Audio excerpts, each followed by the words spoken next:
part of what's changed in the region, there's a lot of focus on Chinese bullying. I think that's the best word for it in the South China Sea. And the Chinese got more and more aggressive just before I became ambassador. And I think this is very important to understand. The Vietnamese have fought 22 wars against China.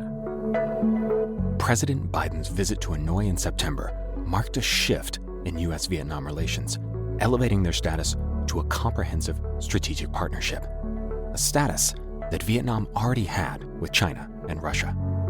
And while a historic turn in ties between the two countries, what does Vietnam's hedging mean for their evolving role in the Indo-Pacific? Already, Vietnam was doing more military-to-military engagements with us than with any other country. What prompted this upgrade in relations?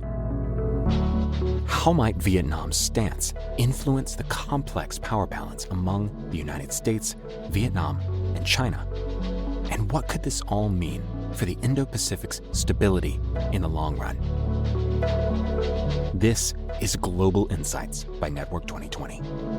Joining us today is former ambassador to Vietnam, Ted Osius, author of Nothing is Impossible, America's Reconciliation with Vietnam. We know from our own Civil War that reconciliation takes a long time, and every step that shows respect and that allows people to be treated with dignity is important in that process.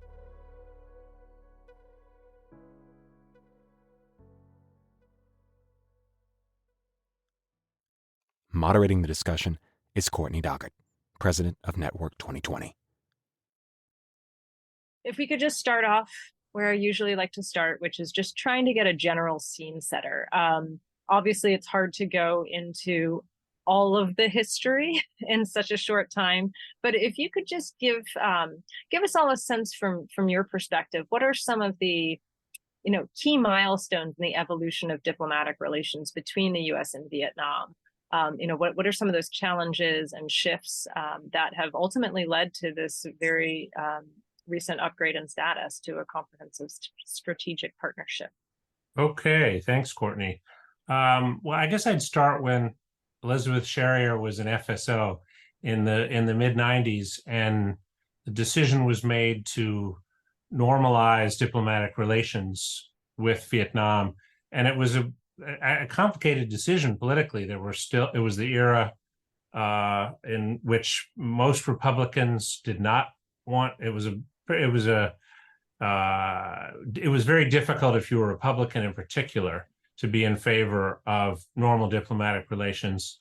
But John McCain, who'd been a prisoner of war for a long period of time in the Hanoi Hilton, really took the reins, and he was vilified by his party, but he did it anyway. And he and John Kerry and other vets provided cover for Bill Clinton, who was not a vet, famously had not served, but they made it possible for Clinton to normalize diplomatic relations. And then I guess I would fast forward to 2001. Pete Peterson, also a former POW, a vet, first U.S. ambassador to Vietnam, had completed negotiations on a bilateral trade agreement. And that was key in the movement of the relationship, was because what Vietnam wanted was to prosper. And we were the key, opening up economic and commercial ties with the United States was key for Vietnam. And then moving forward again, 2007, that was when Vietnam joined the World Trade Organization.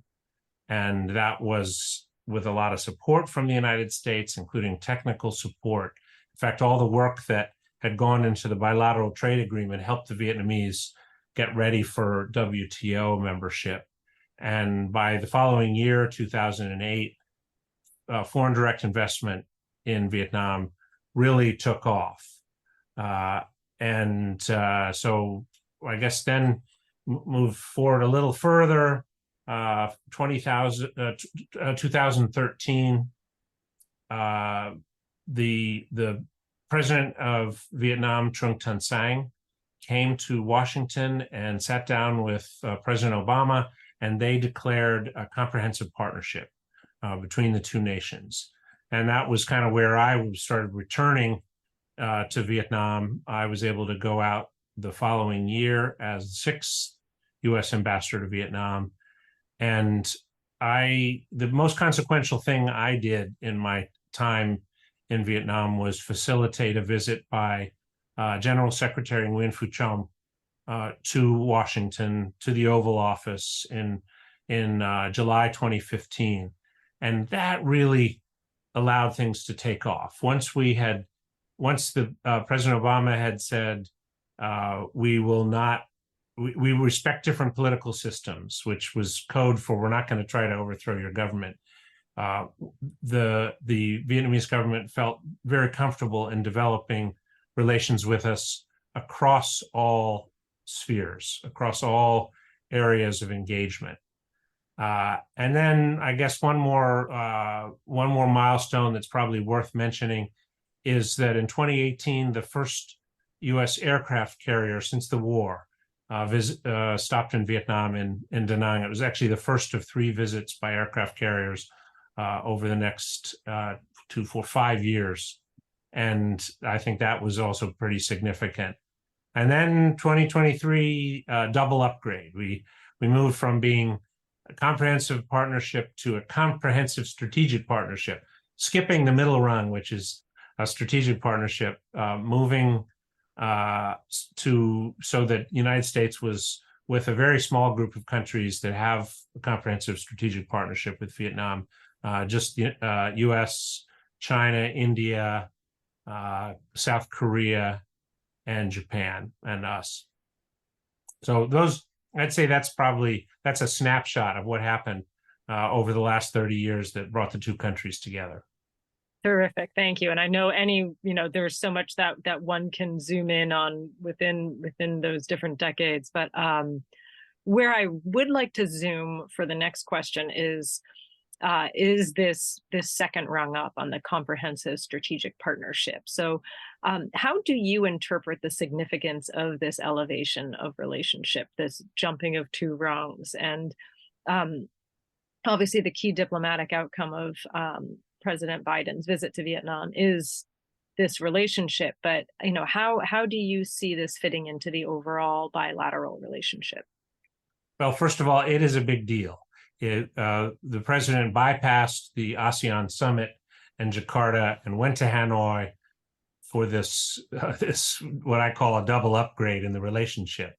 But let me start first with what was already in place before this was declared. Already, Vietnam was doing more military to military engagements with us than with any other country. They'd already fully engaged our Coast Guard, our Navy, and we had already developed what I would say was a strategic relationship. And then we'd also really seen remarkable progress in the economic relationship. When I first went there almost 30 years ago, we had about $800,000 a year in two-way trade, pretty near zero in trade terms. And last year, $138 billion in two-way trade. So Vietnam went from zero to our 8th largest trading partner in a remarkably short period of time. So dramatic transformation of the economic relationship. And then from the moment that Nguyen Phu Trong, the General Secretary, came to the White House in 2015, we had developed really robust engagements on health, global health challenges, not just what our two countries faced, but what the world faced: SARS, COVID, HIV, collaboration on the environment, on science and technology, tremendous amount of collaboration in the field of education. And, I think Vietnam is the 5th largest supplier of foreign students to the United States. And it's not the 5th largest country. It's coming after China and then Canada, which has a very long border with us. So those elements were already in place. But then I think what's been added as a result of this comprehensive strategic partnership is Vietnam is now considered a trusted trade partner. And that matters when you're worried about making chips, for example, making semiconductors. So Vietnam is now part of a high-tech supply chain system that involves the United States. That's a big difference. There's a commitment on the part of the United States to help boost innovation in Vietnam, and that means upskilling and worker training. And in fact, there was a Vietnam U.S. Innovation and Investment Summit when the president visited. And I think that's the kind of new growing area of the relationship. And I think it's very significant. And then what's been ongoing throughout all of this time is a complex reconciliation process, not just reconciliation between two governments, but reconciliation between North and South, reconciliation between Người Mỹ gốc Việt, Americans of Vietnamese origin, and Vietnamese citizens, a complex reconciliation process, which I wrote a book about because I think it's so fascinating. Thanks. I did want to focus on the economic piece for a bit, but before I do, I'd actually like to pick up on this last part about the reconciliation, because it seems like there must be a lot in there. And you mentioned, just in passing, all different kinds of stakeholders that are involved. Are there any any anecdotes from the book or from your experience that you think are particularly worth telling? Because I think it's a pretty amazing process that to go through. Yeah, I mean, part of my book is set in Bien Hoa because it turns out to be very important. There's a cemetery in Bien Hoa where Southern soldiers are buried. And when I first went to Vietnam, I was told, well, they're never going to allow those soldiers to be treated honorably. And this was really a sticking point for Americans of Vietnamese origin. It's very important in Vietnamese culture that you treat the dead with respect. Otherwise, their souls wander the earth forever. And so you make sure that you bury the dead properly, show respect to them, visit their graves. It's very important. And it doesn't matter whether you're Northern or Southern. This is a Vietnamese tradition. But in Bien Hoa, the graves were floating away and there were tree roots going through them. And it was very troubling to a lot of Vietnamese Americans. And first, I didn't get it. But then I hosted Drew Faust, who was the president of Harvard at the time. And she wrote a book about the Civil War and about reconciliation after our Civil War and about the significance of graveyards. And so we talked, and she said, Ted, you got to stop talking about the dead, with a capital T and a capital D. When you're discussing this issue, refer to the fact that these are people who died, and don't make it about politics. And so I went to the government and I said, look, this is not about politics, not ideology, not flags. It's about people who died and honoring them properly. And all we want to do is Vietnamese Americans want to be able to cut tree roots and dig ditches so that the graves aren't desecrated. And folks in Hanoi said, oh, that'll be very difficult. And so I went to Bien Hoa, and I went and saw the People's Committee chairman of Binh Duong province. And I said, it's not about politics. It's about ditches and tree roots. That's it. It's really simple. He said, oh, I think this could be very difficult. But 2 months later, they allowed it to happen. They allowed ditches to be dug and tree roots to be cut. And it was just quiet, not political. Honor was restored. And those little things, steps like that, where respect is shown by two sides, are tremendously important. We know from our own Civil War that reconciliation takes a long time. And every step that shows respect and that allows people to be treated with dignity is important in that process. Thank you so much for sharing that. It's a part of the relationship that I hadn't considered. So really appreciate it. Turning back now to this partnership, Yes. Could we just zoom in a little bit on some of the economic and technology-driven economic growth, because that I think was a specific part of Biden's visit. Yes. And you mentioned, I think, semiconductors, but I'd love if you could just dig into a little bit more some of the specific initiatives that exemplify these deepening economic cooperation between the U.S. and Vietnam, and what impact you see that having. Sure.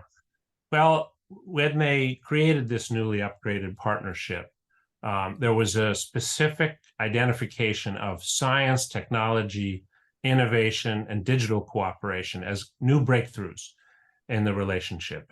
And Vietnam is a country with tremendous talent in this area. There are a lot of young Vietnamese who are really good at dealing with artificial intelligence, and it's a fast-growing digital economy. It's one of the fastest-growing digital economies in the world. It's been, I think, Google and Temasek put together a report that kind of showed the projections. It's expected to reach the digital economy is expected to reach 200 billion by 2030. That's a really big part of Vietnam's GDP. And in recent years, I continue to go back in my current job. In recent years, there's been kind of transformation in the way this digital economy is thought about, and the aspirations that Vietnam has for the growth of the digital economy are very, very high. The digital infrastructure is already widespread, but it's been improving. Internet population is big, but now we're talking about 88% of Vietnam's 100 million people have access to the internet. And COVID, like it did in many countries, accelerated this transformation to a digital economy because people were stuck at home. They had to buy things online. And then once they went online, they didn't want to go off. They stayed online. So now e-commerce is a big thing. Digital payments, really big thing in Vietnam. In fact, they're way ahead of the United States when it comes to digital payments. And now I think the stats show that 80% of Vietnam's population they consider themselves digital consumers.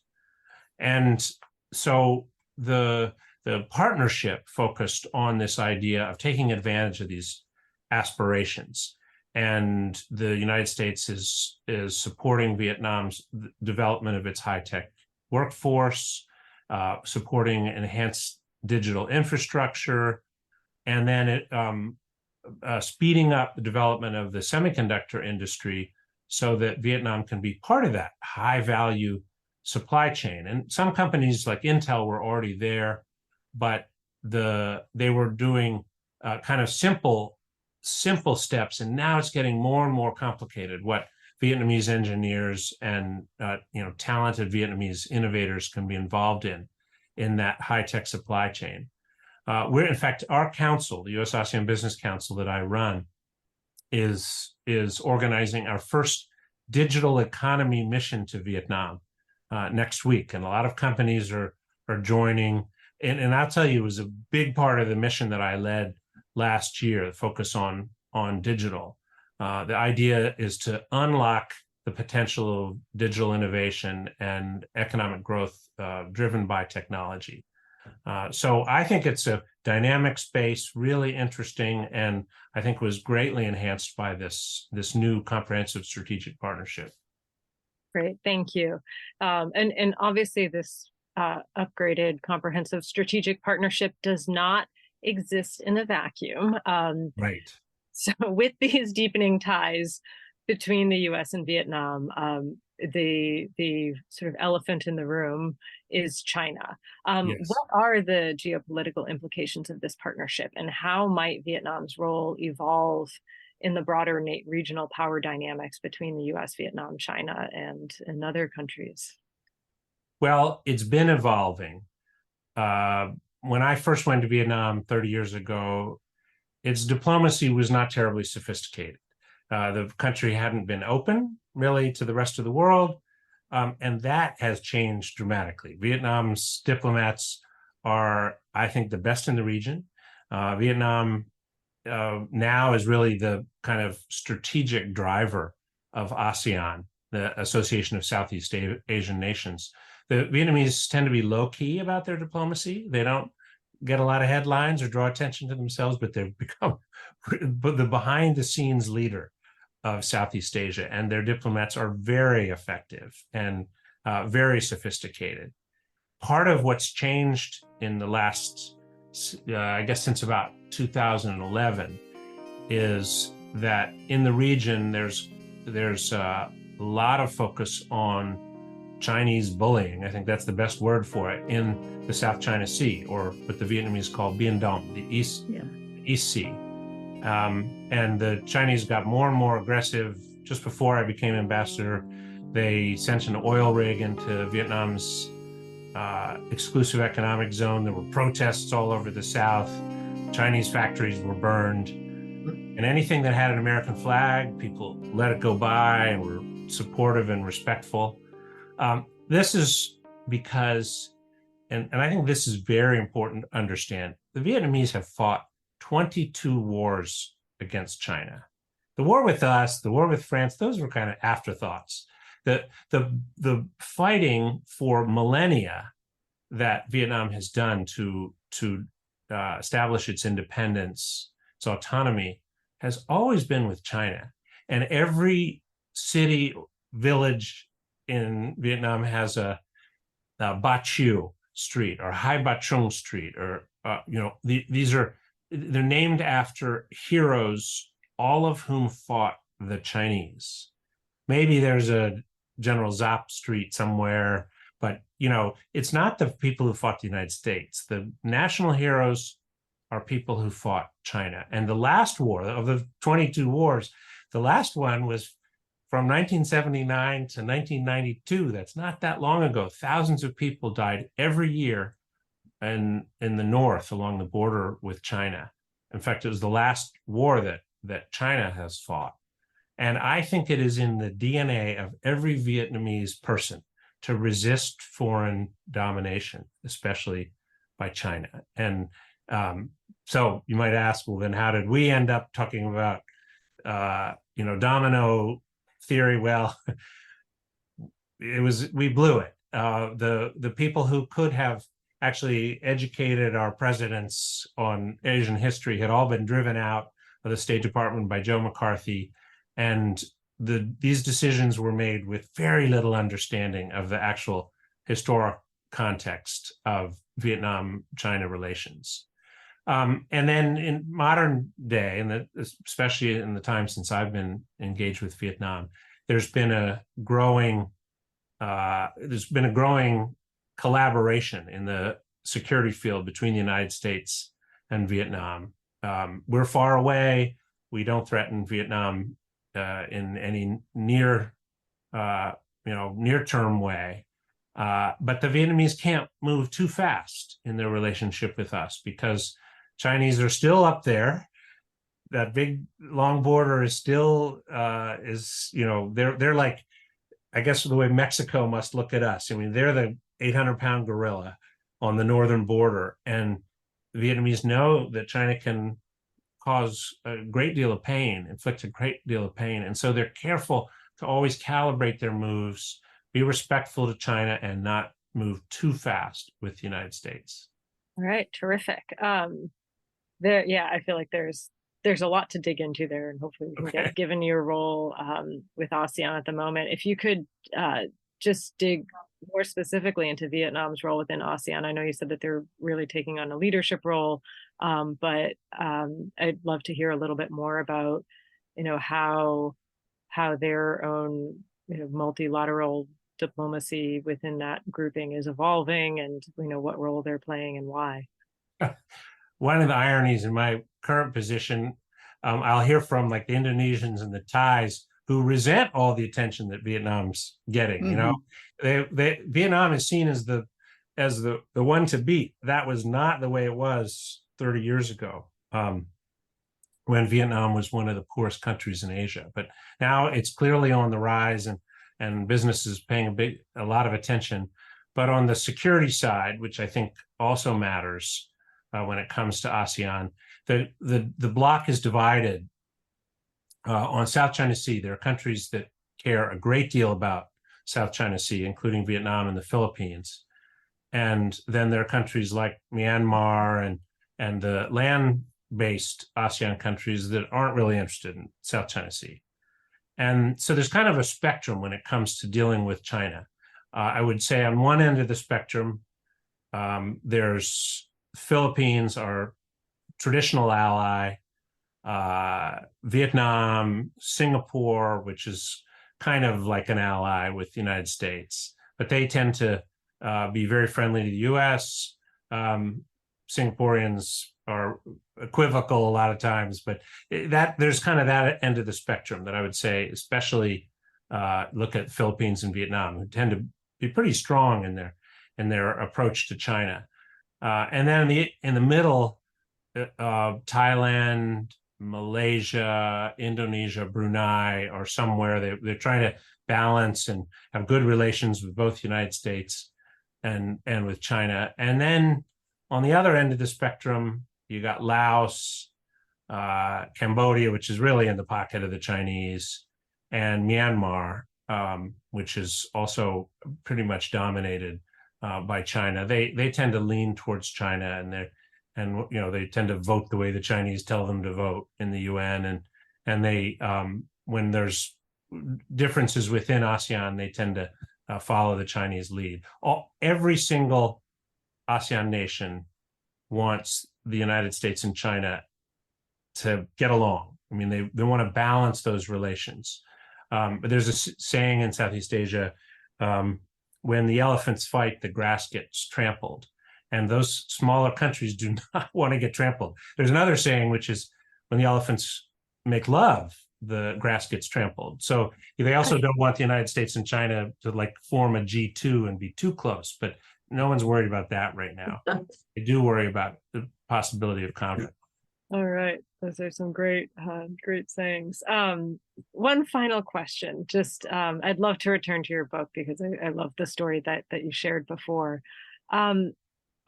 If you wouldn't mind just sharing some key insights from the book, particularly on some of the tools used or behaviors needed to reconcile these two former enemies, and how you believe your experiences contributed to a deeper understanding of the diplomatic processes and really the role of personal connections in international relations. Well, I've been told that the word respect appears in my book a lot. That's not an accident. I actually think respect is really important. And when Americans show respect, I mean, we cast a long shadow. When we're arrogant, we don't get much out of it, I think. When we show respect, everything's possible. So I tried to show respect by speaking the language and understanding the history as best I could, and respecting the music and the literature and the culture, respecting the historic traditions. I feel like respect gets you everything. Everything becomes possible. And when you're disrespectful, that's all people hear. So I think respect leads to trust. And trust, once you start doing things together and building trust, the momentum of trust can lead you to partnership. So I would say, if I had to boil down what I learned as a diplomat in 3 decades, it's if you show respect, you can build trust. If you do things together and build more trust, you can develop a partnership. And that's good for the United States. It's good for our friends and allies too, but it's really good for the United States when we can do that. And I guess along those lines, I would point to what I mentioned earlier was the most significant thing I did. I brought the General Secretary of the Communist Party to Washington, D.C. He went to the Oval Office with Barack Obama. They had a meeting that changed history, I believe. In the relationship between our two countries over the last 20 years. Because the President of the United States showed respect to the General Secretary. And from that moment on, the relationship took off in every direction. And there were certainly people who criticized the fact that the president hosted the General Secretary of the Communist Party. But I'm convinced it was the right thing to do if we wanted to have a meaningful partnership with the nation of Vietnam. And, for me, I don't think you have to fake the respect. You look at what Vietnam has done in its history. Vietnamese deserve our respect. And I'm really glad that President Obama was able to show it. President Biden has shown it. There was a president in between who wasn't so good at respect, but I think you know what I mean. It really matters when you show respect to friends and allies, potential friends, potential partners.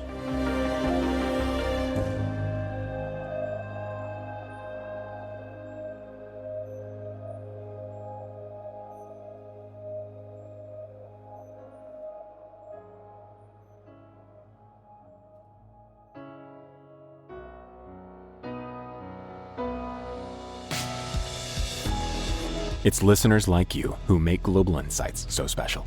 Thank you for listening. To stay connected, deepen your insights, and join our community, visit network2020.org.